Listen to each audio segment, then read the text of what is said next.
እኔማ ዋጋ ቢስ ነኝ ምን ዋጋ አለኝ? ብዙዎቻችን እንዲህ አይነት ድምፅ ማሰማት ጀምረናል። የምር እንነጋገር ከተባለ ዋጋችንንማ አንወቅም እንዴ? ዋጋ ቢስ ነኝ ማለት አሳፍርም አያሳዝንም? ለራሳችሁ አይደላችሁ በዋጋ ተገዝታችኋል የሚለውን ድምፅ አልሰማችሁ? የደም ዋጋ ወጥቶብሃል። ዋጋ ቢስ ነኝማ አትበል፣ ዋጋህን ወቅ። ይልቅ ንገራት አንተም እንደማትወዳት። ጅማሬዋ ደስ ቢያሰኝም ፍጻሜዋ እንደማያምር ንገራት። ወቅታ እንደምትጥል ለሕይወት እንደማትፈልግ ንገራት።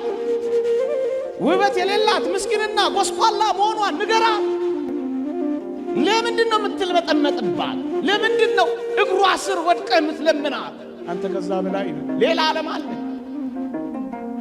አንተ ልዩ ዋጋ ነው ያለ። ከኤመራልድ በላይ፣ ከእንቁ በላይ፣ ከብርና ከወርቅ በላይ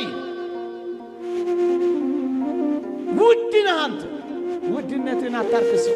መጠጥ ቤት አትጣለው። ከቆርጊ ጋር አትጥረገው። ጫት ቤት አታልከስክሰው። መሸታ ቤት አትጣለው። አንተ ውድ ነህ።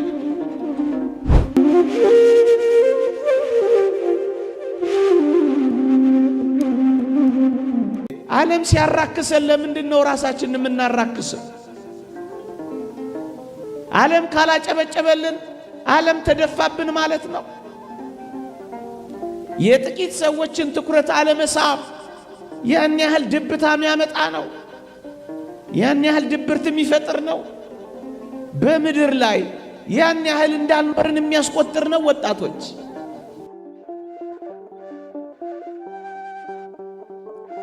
ለዚህ ነው እኮ ዘማሪው ዳዊት ግሩምና ድንቅ ሆኜ ተፈጥሬያለሁና አመሰግንሃለሁ የሚለው። እንደኛ ግሩም፣ እንደኛ ድንቅ፣ እንደኛ ውብ፣ እንደኛ ልዩ ከየት ይገኛሉ ወገኖቼ?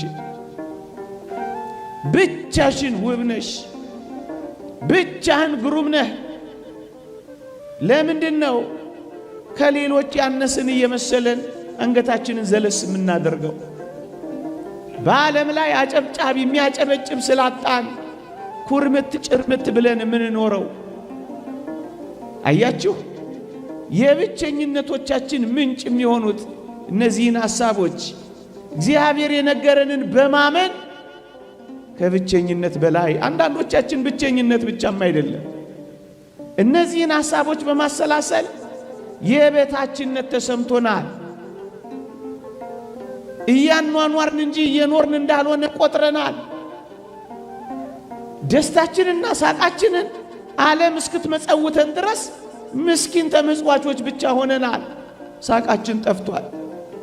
ምክንያቱም ብቸኛ እንደሆነ፣ ተደናቂ እንዳልሆነ፣ ተፈላጊ እንዳልሆነ፣ ተንከባካቢ እንዳጣን፣ ብቻችንን እንደሆንን ይሰማናል። እንደውም ወጣቶች ሆይ መፈቀርን መፈለግን እንደምትፈልጉ ይታወቃል። ብዙዎች እነዚህን ትምህርቶች ማስተማር ግድ ስለሆነብን ነው። በቅርቡ አንድ ገና ወጣትነቱን ያልጀመረ ብላቴና እናቴ አትወደኝም ብሎ አሉ ታንቆን የሞተው አሉ። ሰሞኑን ስሰማ ወላጆቻችሁ ያላፈቀሯችሁ እንዲወዷችሁ የምትፈልጉ ሰዎች ገሸሽ ያሏችሁ፣ ያመናችኋቸው እጮኞች የከዷችሁ እንኳን ብትሆኑ አንድ ዘላለማዊ ድምፅ ግን ወጣቶች እንድትሰሙ እንፈልጋለን። እግዚአብሔር እንዲህ ይላችኋል፣ በዘላለም ፍቅር ወድጄሻለሁ ይላል። እንደ እግዚአብሔር ሰውን የወደደ ማን አለ? ይህ ድምፅ ከፍ ብሎ ካልተሰማ እውነት ነው ጥቂት ሰዎች ሲያኮርፉ ትሰበራለህ። በአንድ እጅ ጣት የማይቆጠሩ ሰዎች ፍቅር ሲነግፉ እንክትክትህ ይወጣል። ይህንን ድምፅ ግን ስማው፣ በዘላለም ፍቅር ወድጄሻለሁ ይላል። ምናልባት እኛ ያጣነው በዚህ ዓለም ላይ ያሉ የጥቂት ሰዎች ፍቅር ነው። ያውም ሰጥተው የሚጎልባቸው፣ መጽውተው የሚያንስባቸው፣ በጣም ደካሞች የሆኑ ምስኪንና ድሆች የሆኑ ሰዎች ፍቅር አጣን ብለን ነው ራሳችንን እያጣን ያለ ነው። እውነት በዘላለም ፍቅር ወድጄሃለሁ የሚለው ባለጸጋው እግዚአብሔር ነው ወገኖቼ። ወጣቶች ሆይ መለወጥ አይደለም መለዋወጥ ባለበት በዚህ ዓለም ፍቅር ማጣት ለምን ራሳችሁን ታጣላችሁ? ለምን ለራሳችሁ ዋጋ መስጠት ታጣላችሁ? መለወጥ የሌለበት ያውነት እግዚአብሔር እንደሚያፈቅራችሁ እየነገራችሁ እግዚአብሔር ያወዳችኋል፣ እግዚአብሔር ያፈቅራችኋል። መለወጥ የሌለበት ያውነት ማለዳ ወዶ ማታ ሚከዳ አይደለም፣ ስቆም ያስለቅስ አይደለም፣ ፊት ሰጥቶ ጀርባ ሚነፍቅ አይደለም። ሁሌ የሚወድ ሁሌ የሚያፈቅር ፍቅሩ የማይቀንስበት ወረት የሌለበት ፍቅር በዘላለም ፍቅር ወድጄሃለሁ ሲልህማ ስማው። ጥቂቶች ትኩረት ስለነፈጉን ለራሳችን ትኩረት ምን ነፍገው ለምንድን ነው? ወገኖቼ እንኳን የሩቆች የእናት ፍቅር እንኳን ሊቀዘቅዝ ይችላል። አድሎ ሊኖርበት ይችላል። ስትሰጥና ስትነፍቅ ሳቃቸው ወላጆች ቤተሰቦች ምናልባት ሊቀየሩብህ ይችላሉ። አድሎ የሌለበት እውነተኛ ፍቅር ግን እወድሻለሁ እወድሃለሁ ሲል ስማ። እኔ በጣም ነው የሚደንቀኝ። በመንኮራኩር የተፈጩትን እኩል ከኛ ጋር ሲያፈቅር አይገርምም? ደማቸውን ያፈሰሱትን ላባችን ከምናፈሰው ጋር እኩል ሲያፈቅር አይገርምም? 24 ሰዓት በትጋሃ ሌሊት የሚኖሩትን አንኮራፍተን የምናድረው ድንጋይ የሚንተራሱትን ደንገል ተንተራሰን ከምንተኛው ጋር ሁላችንንም እኩል ማፍቀሩ አይገርምም? ይሄ ፍቅር ነው፣ አድሎ የሌለበት ፍቅር። አንተንም ይወድህ አንቺንም ያፈቅርሽ። ለምንድን ነው የዚህን የምድር ፍቅር አጣን ብላችሁ ራሳችሁን የምታጡት? ለምንድን ነው ሰማይ ከምድር የተደባለቀባችሁ እስኪመስላችሁ ድረስ በዝምታ በመሰበር የምትኖሩት? ወገኖቼ እንኳን የኔና የናንተ 1 2 3 ሰው በደል ቀርቶ የዓለሙ ሁሉ በደል ፍቅሩን እንዳለወጠበት አላያችሁ? ሀባህሎት ብዝት ኃጢአት በየትበዝ ጸጋ እግዚአብሔር ኃጢአት በበዛችበት የእግዚአብሔር ጸጋ እንደበዛች አልሰማችሁ? የሚወድና የሚያፈቅር አምላክ እንዳላችሁ ድምፁን አትሰሙትም? እኛን በማፍቀር የሚኖር አምላክ እያለ ለምን ራሳችንን በመጥላት እንኖራለን? ስለኛ የተሰቀለ አምላክ እያለ እኛ ገመድ ላይ መንጠልጠል ይገባናል? የተወደዳችሁ ክርስቲያኖች የሞተልን አምላክ እያለ እኛ ራሳችንን መግደል ይገባል? መራራ ሐሞት የተጎነጨ ጌታ እያለ መርዝ መጠጣት ይገባል?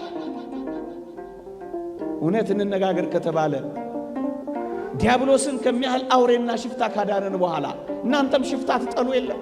እናንተም አጋሽ ትጠሉ የለም? ሱሰኛ በመሆን ተስፋ በመቁረጥ ወይንም ደግሞ በራሳችሁ ላይ አንዳች ነገር በማድረግ የተወደዳችሁ ኦርቶዶክሳውያን በራሳችሁ ላይ ሽፍታ እንዳትሆኑ። ሽፍታ ከጠላችሁ የራሳችሁ ሽፍታ መሆንን ጥሉ። እንዴ አውሬ ትጠሉ የለ እንዴ? አውሬ ተሸሹ የለ እንዴ? ታዲያስ ለራሳችሁ እንዴት አውሬ ትሆናላችሁ? በመጠጥ ሱስ ጉበታችሁን የምታፈርሱ፣ በሐሺሽ የምትደነዝዙ፣ በገመድ የምትታነቁ፣ በመርዝ አንጀታችሁን የምትበጥሱ ለምን ትሆናላችሁ? ሰው በራሱ ላይ አውሬ ይሆናል። እኔ አልሰማው አንበሳ ራሱን ሲያጠፋ አላየው። እባብ ራሱን ሲነድፍ አልሰማንም። ራሱን የሚነድፍ አውሬ ሰው እንዴት ይሆናል? ፍቅር ሳያጣ እንክብካቤ ሳያጣ እንደ እግዚአብሔር ሰውን ያከበረ የለም። እንደ ሰውም ዛሬ እግዚአብሔርን የናቀ የለም። እውነት እንነጋገር ከተባለ በዘላለም ፍቅር የሚወድ አምላክ እያለ ሰው እንዴት ራሱን ይጠላል?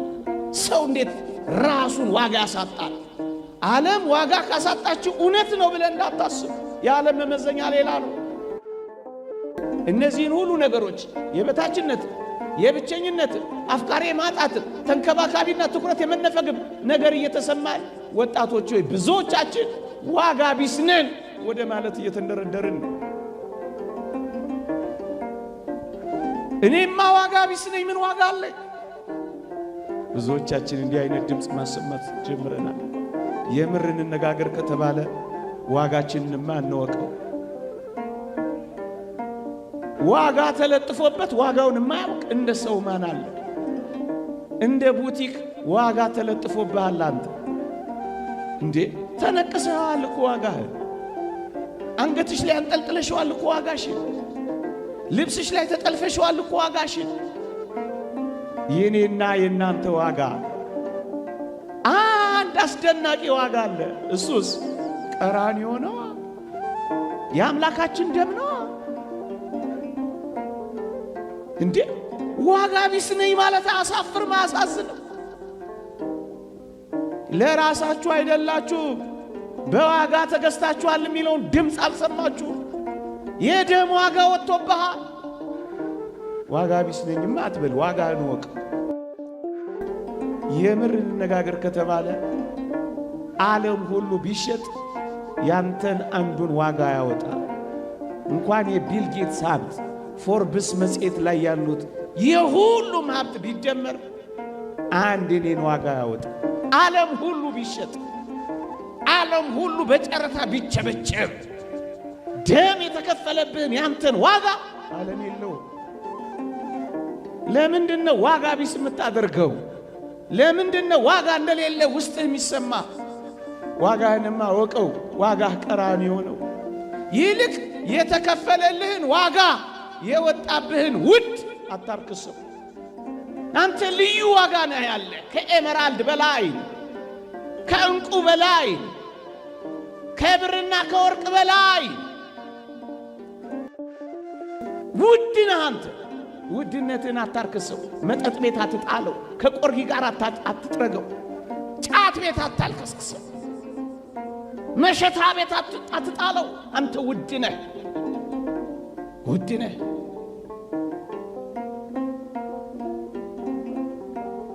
ቅዱስ ጳውሎስ እንዲህ ይላል፣ የሙሴን ሕግ የናቀ ሰው 2 ወይም 3 ሰው ቢመሰክርበት ያለ ርኅራኄ ይሞታል ይላል። የኪዳኑን ደም ያከፋፋ እንደ ርኩስ ነገር የቆጠረ እንዴት የሚብስ ቅጣት የሚገባው ይመስላችኋል ይላል። ይሄንን ደም ማክፋፋት፣ ዋጋችሁን ማሳነስ እንዴት ያሳፍራል! ብቸኛው የበታች ሆንኩ፣ ዋጋ ቢስ ሆንኩ ብላችሁ እንዴት አድርጋችሁ ነው በዓለም ፊት ርካሽ እንደሆናችሁ የምታስቡት? ዋጋችን በጣም ይሄንን ለቃላት ለመሸንገል እናንተን ለማታለል እምለው እንዳልሆነ እግዚአብሔር ያውቃል። ከምናገረው በላይ ነው ይሄ እውነት። ቃላት የሚገልጸው አይደለም ይሄን እውነት። እንዴ አንድ ሳብጀክት ኤፍ አመጣህ ማለት ዘመን ሁሉ መጨለም አለበት? ማትሪክ አላመጣሽም ማለት ሰማይ ምድር ይደባለቃል ማለት ነው? ስራ ማጣት ማለት ራስን ማጣት ነው? በጮኛ መከዳት ማለት ሁሉ ነገር መተረማመስ ነው? አይደለም፣ በፍጹም። ያንተን ጥቂቷን ያክል እንኳን አሁን የጠቀስኩት አያወጣም። ምናልባት ማለዳውን ሊደብርህ ይችላል እንጂ ዘመንህን ሁሉ ያጨራምታል። አንተ ውድ ነህ በጣም፣ አንተ ልዩ ነህ በጣም። ይሄንን አለማወቃችን ነው ብዙ እየጎዳን ያለው ኦርቶዶክሳውያን። አንዳንዶቻችን ዓለም ሁሉ እንደ ጠላን ሁሉ ይሰማናል። ወይንም ደግሞ አሁን ያልኳችሁን ፍቅር ስለነፈገን ዓለሙ ሁሉ ለኛ ዋጋ እንዳልሰጠን ይገባንና በቃ ዓለም ሁሉ እኮ ትተናል እኮ። የትኛው ዓለምን የተወ? እስኪ እንነጋገር። በቁጥር እንነጋገር ከፈለግ፣ በካልኩሌተር እንነጋገር ከፈለግ፣ የትኛው ዓለምን የተወ? ምናልባት በአንድ እጅ ጣት የማይበልጡ ጥቂት ሰዎች ትተው ሊሆን ይችላል። የምር እንነጋገር ከተባለ ግን ዓለምህን እንኳን አታውቅ፣ እንኳን ዋጋህ ያንተን ዓለም እንኳን ገና አልተዋወቅከው። ዓለሜን ንገረኝ ካልከኝ ዓለምህ በጣም ድንቅ ነው። የትኛው ነው? እንዲህ ይላል እግዚአብሔር ቃል። ንዑድ ክቡር የሚሆን ሐዋርያው ቅዱስ ጳውሎስ በረከቱ ትደርብንና እንዲህ ይላል፣ ወደ አእላፋት መላእክት፣ ወደ ጻድቃን መንፈሶች፣ ወደ በኩራት ማህበር ደርሳችኋል ይላል። ዓለም የት ነው ካልከኝ፣ ዓለም ሰማይ ነው። አሁን እዚህ ምድር ላይ የምታየው ዓለም እንኳን 80% ነው። የጠቅላላው ዓለማችን 80% በሰማይ ነው። የመላእክት የአእላፋት መላእክት ህብረት አንተን ይጠብቃሉ። ታላላቅ ወንድሞች አሉ። አረጋዊ መንፈሳዊ እንደተናገረው የሚራሩልን ታላላቅ ወንድሞቻችን ናቸው ይላል መላእክት። የትኛው ዓለም ነው የጠላሽ? የትኛው ዓለም ነው ጀርባ የሰጠ? እንቅልፍ ሳይተኛ ዘውትር የሚጠብቅ መልአክ አለ እኮ። ዓለም ሁሉ ጠልቶ እኮ የትኛው ዓለም?